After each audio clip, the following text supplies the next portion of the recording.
Today, we are taking a trip back in time, a 400-year journey, actually.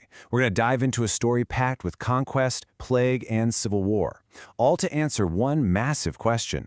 How was medieval England actually forged? This is the story of how a nation got its language, its laws, and, you could say, its very soul. So think about it. How does a nation get its identity? Is it something that just appears in a single decisive moment, or is it hammered out piece by piece over centuries of crisis and creativity? Well, spoiler alert, for England, it was definitely the latter. And our story kicks off in a year that changed absolutely everything. All right, so let's get into our first great transformation. This is a moment so pivotal it basically hit the reset button on English history. Of course, we're talking about the Norman invasion of 1066. What's just wild about this is the sheer speed of it all. I mean, think about it. In January of 1066, England is an Anglo-Saxon kingdom. But when King Edward the Confessor dies without an heir, it kicks off this mad scramble for the throne. The English nobles, they pick their guy, Harold Godwinson. But all the way across the channel, William, the Duke of Normandy, says, no, that throne was promised to me. By October, he's landed his army. At the famous Battle of Hastings, Harold is killed. And by Christmas Day, William is crowned King of England. In less than a single year, 400 years of Anglo-Saxon rule were just gone. And just look at the difference here. This wasn't just a new king getting the crown. This was a total cultural and political takeover from the top down. Before 1066, you've got English nobles speaking Old English. After, a French-speaking elite takes over everything. Suddenly, French is the language of power, of the courts, of culture.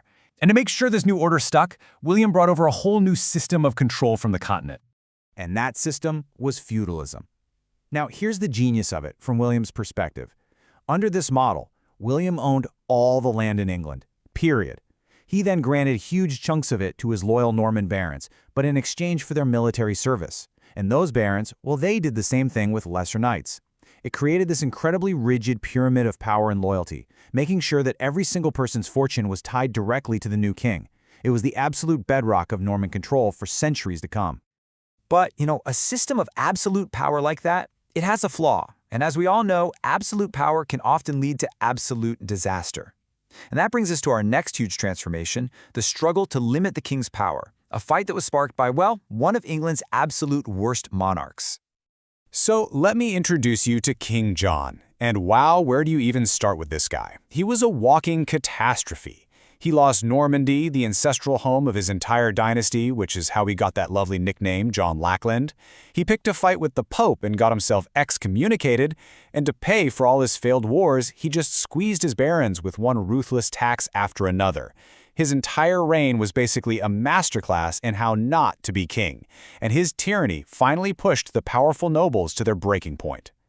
So in 1215, the furious barons literally cornered John in a meadow called Runnymede and forced him to sign a document. It was called the Magna Carta, the Great Charter. And this quote right here, this is its beating heart. For the very first time, it was written down that the king was not above the law. In an age where monarchs were seen as chosen by God, this was a seismic shift. It was the birth of an idea that justice was a principle that stood even above the king himself. The tiny seed of constitutional government that would, eventually, change the entire world. Okay, so England has the beginnings of the rule of law. But what did it even mean to be English at this point? Remember, for centuries, the ruling class spoke French. The next big transformation is how a truly English identity starts to emerge, forged in the fire of shared suffering and the birth of a common language. And the catalyst for this change was an unimaginable catastrophe, the Black Death. This plague wiped out at least a third of the entire population. Just try to wrap your head around that. But in the middle of all that horror, it had a really surprising social effect. With so few workers left, the surviving peasants could suddenly demand higher wages, better conditions. The old feudal system of forced labor began to completely fall apart, and that rigid social order started to crack. At the exact same time, those old ties to France were fading away. A distinctly English culture was on the rise, and it needed a common language. That language grew out of the East Midland dialect, and it was championed by incredible writers like Geoffrey Chaucer. The princer William Caxton would later say Chaucer made fair our English. By choosing to write his masterpiece, The Canterbury Tales, in English, not in fancy French or Latin, Chaucer elevated the language of ordinary people into a work of art. And then a brilliant new invention came along and basically locked this new language into place. In 1476, a man named William Caxton brought the printing press to England. Before this, every single book had to be copied by hand by a monk, which was, as you can imagine, incredibly slow and expensive. The press changed everything. Now books like Chaucer's Tales could be mass-produced, helping to standardize that East Midland dialect and spread a common English culture across the whole kingdom. It was a total game-changer. But this new English identity was about to be tested in the most brutal way you can imagine. The final chapter of this medieval era is a devastating civil war, where the great noble houses of England turned on each other for the ultimate prize, the crown itself. This, of course, was the Wars of the Roses. On one side, you had the House of Lancaster, their symbol being the red rose. On the other, the House of York, with the white rose.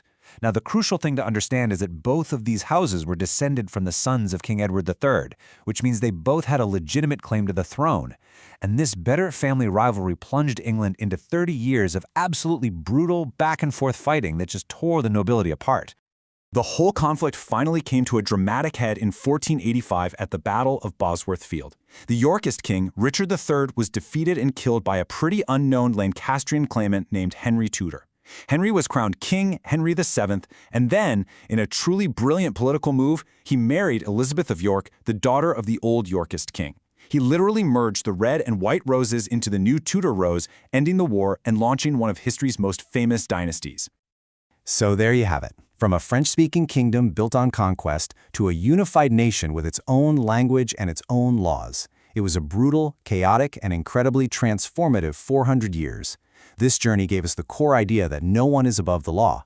It showed us the power of a common language to bring a people together, and it launched a dynasty that would set England on the path to becoming a global power. And it leaves us with one final thought. What foundational ideas being born in our turbulent era will people still be talking about 400 years from now?